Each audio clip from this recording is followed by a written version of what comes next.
আসসালামু আলাইকুম শাইখ ওয়ালাইকুম সালামতুল্লাহ। বাসার ড্রাইভার, কাজের বুয়া এবং দারওয়ানকে কি জাকাত দেওয়া যাবে? আগে যে উত্তরটি দিলাম মনে রাখবেন। বাসার বুয়াকে জাকাত দিচ্ছেন, আপনি বেতনও দিচ্ছেন, জাকাতও দিচ্ছেন, দারওয়ানকে জাকাত দিচ্ছেন। আর উদ্দেশ্য হচ্ছে যে বেতনের সাথে সাথে যদি এটা মোটা অঙ্কের জাকাত দিয়ে দিই, হ্যাঁ, বুয়াকে অথবা দারওয়ানকে, তাহলে বিশেষ লক্ষ্য রাখবে, কার নুন খেলে গুণ গাইবে। এটা যদি উদ্দেশ্য থাকে তো জাকাত আদায় হবে না, জাকাত আদায় হবে। কিন্তু এরা আসলে অভাবী, ফোকারা, মাসাকিন, হ্যাঁ, গারেমি, ঋণগ্রস্ত, এর মধ্যে হকদার, সেই জন্য জাকাত দিচ্ছেন। আর তাদের সাথে কোনো স্বার্থ নেই, বেতন যেটা ন্যায্য সেটা দিচ্ছেন, আর এমন কোনো স্বার্থ নেই। জাকাত দেওয়ার খাতিরে সে যদি অতিরিক্ত কাজ করে দেয়, আপনার অতিরিক্ত লক্ষ্য রাখে, এটা আপনি টের পাচ্ছেন, তাহলে জাকাত দিবেন না। বলে দেবেন যে জাকাত দেওয়ার জন্য খবরদার, এটা জাকাত আল্লাহ সন্তুষ্টের জন্য, আমি জাহান্নাম থেকে মুক্তির জন্য দিচ্ছি, এ না যে দুনিয়ার স্বার্থ হাসিলের জন্য দিচ্ছি।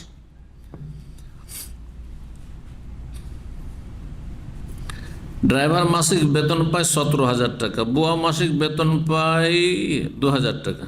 হ্যাঁ, 2,000 টাকা মাত্র বেতন, এটা কাজের মেয়ের মাত্র 2,000, কেমন কথা হইল? এমনটাই নাকি বাংলাদেশে? ও, 1 ঘন্টার জন্য, ওই 1 ঘন্টা কাজ করে 2,000 টাকা।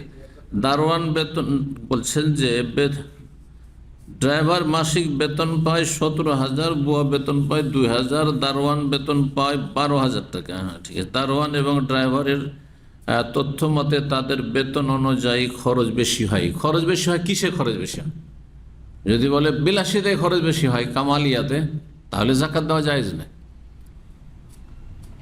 এখন আমার সংসার আমি চালিয়ে নিচ্ছি ধরুন, বা আপনি আপনার সংসার চালিয়ে নিচ্ছেন, কিন্তু মাঝে মধ্যে শখ হচ্ছে আপনার ছেলে মেয়েদের, আশেপাশে ছেলে মেয়েদের দেখছে, একটু সচ্ছল পরিবারকে দেখছে যে মাঝে মাঝে রেস্টুরেন্টে যে বসে, ভালো ভালো রেস্টুরেন্টে খায়, এক রেস্টুরেন্টে বসলো 200, 300, 500 রিয়াল খরচ করে দিল।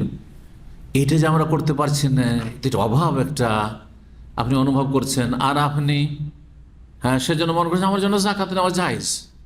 জায়েজ হবে না? মোটেই জায়েজ না, হারাম, হারাম। আর এরকম লোক জাকাত দিলে জাকাত আদায় হবে না, যেমনটা বললাম, সেটা ছেলে মেয়েদের লেখাপড়া করার ক্ষেত্রে হোক অথবা অন্যান্য বিলাসিতার ক্ষেত্রে হোক।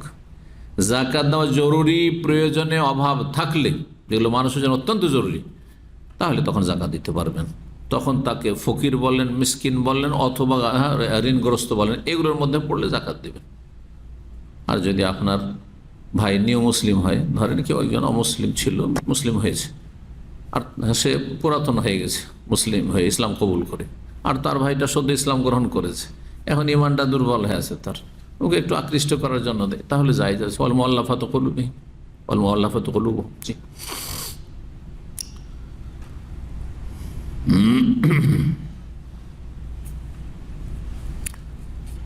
বলছেন যে এদেরকে জাকাত দেওয়া যাবে কিনা। কার কথা বলছিলেন?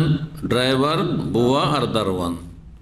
যদি আপনার স্বার্থ সেখানে থাকে তাহলে জাকাত দেওয়া যাবে না। যদি তারা হকদার না হয় তাহলে জাকাত দেওয়া যাবে না। তারা হকদার আর আপনার কোনো পার্থিব স্বার্থ নেই, তাহলে জাকাত দিতে পারে।